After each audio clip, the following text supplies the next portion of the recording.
Recommended MCQ number 5. यामध्ये काय म्हणले, साखरेचा दर 25% वाढला. आपण कसं लिहितो 25% वाढला म्हणजेच 4चा 5 झाला. खालचा ओल्ड असतो, वरचा न्यू असतो. 4चा 5 झाला दर. पूर्वी 4 रुपये होता, आता 5 रुपये झाला. त्यामुळे खप 15% कमी झाला. 15% कमी म्हणजे कसं, 100तून 15 गेले 85 झाले. पण ज्याची फ्रॅक्शनवर कमांड आहे तो इथंच लिहिणार 20चे 17 झाले. कारण 5% म्हणजे 1/20 आणि असे 15% कमी झालेत म्हणजे 1/20ला 15 म्हणजे 5 तरी 15 3 गेले 17/20 म्हणजे 20चे 17 झाले. पूर्वी कप 20 होता, आता 17 झाला. हे खालचं ओल्ड, वरचं न्यू. 20 कपचा 17 कप झाला. 4 दराचा 5 दर झाला. आणि जो दर असतो, दर गुणिले तेवढ्या दराने एवढा खप झालाय. ह्या दराने एवढा खप झाला म्हणजे तेवढं काय मिळालं, उत्पन्न मिळालं.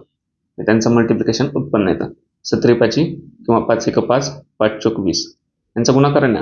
खप हा दर झाला आणि हा खप झाला, यांचं मल्टिप्लिकेशन. 5 1 5 5 चौक 20. 17 वरती आले आणि खाली 4 चौक 16 आले. म्हणजे पूर्वी उत्पन्न 16 होतं, आता नवीन किती झालं, 17 झालं.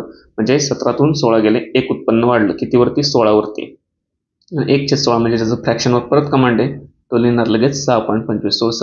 96 वरती 4/16 उरले. 4/16 म्हणजे 0.25 म्हणजे 6.25% नफा झाला. ही एक पद्धत. दुसरी पद्धत,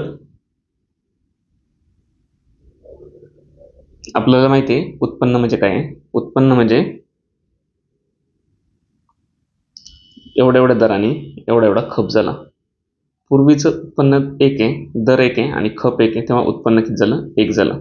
नवीन दर किती झाला, 25% वाढला.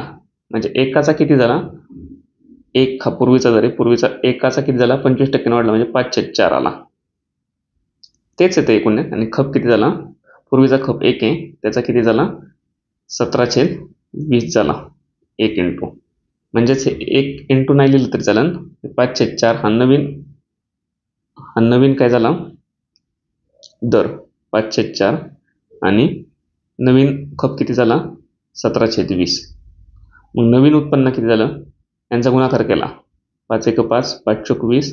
17 वरती आणि 4 चौक 16 16 खाली. हे जुनं उत्पन्न आणि हे नवीन उत्पन्न आलं लक्षात. तर आपल्याला उत्पन्नात काय झालंय, तर आपण कशावरती लिहितो, जुन्या उत्पन्नावरती लिहितो. नवीन उत्पन्न किती वाढलं, जुनं उत्पन्न 1, त्याच्यावर नवीन किती झाले, 17/16 झाले. आलं लक्षात. तर 100वरती किती, हा 1ला खालच्या डिनॉमिनेटरच्या 1ला काय किंमत नसते एवढी. म्हणजे 17/16 गुणिले 100 म्हणजे 16ची गोष्ट, 16चं उत्पन्न आता 17 झाले, तोच अर्थ झाला परत. म्हणजे कितीने वाढलं, 1/16 उत्पन्न वाढलं. आणि पर्सेंटेजमध्ये गुणिले 100 म्हणजे तेच. त्याच्यामागचं बेसिक कळालं का. मग अशी आपण 4चं 5 लिहित होतो, तुम्ही म्हणजे जुनं 4 कुठून आलं, 5 कुठं आलं. त्याचा बेस आहे जुनं आपण 1 मानलेलं असतं त्या ठिकाणी. समजलं. थँक्स.